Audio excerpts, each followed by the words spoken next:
Hello students, welcome to GNV learning portal. ICET కు సంబంధించి number అనాలజీలో ఉన్నటువంటి ప్రాబ్లమ్ ని సాల్వ్ చేద్దాము. మనకి 10, 26, 50 అని ఇచ్చారు. సో 10 కి 26 కి ఉన్నటువంటి అనాలజీ ఫైండ్ అవుట్ చేసి 50 తో ఇక్కడ ఉన్నటువంటి అనాలజీని మనము తెలుసుకోవాలి.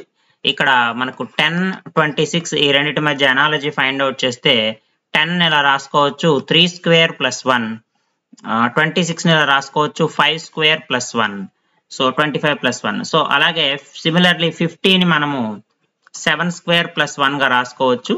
సో ఇక్కడ మనకు 3, 5, 7 అంటే ఆడ్ నెంబర్స్ కనిపిస్తుంది.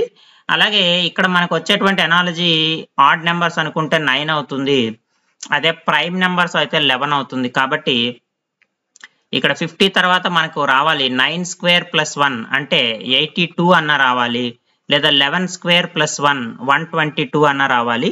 మనం ఇచ్చిన ఆప్షన్స్ ఒకసారి చెక్ చేస్తే మనకు 82 లేదు, ఓన్లీ 122 ఉంది. So option D is the correct answer.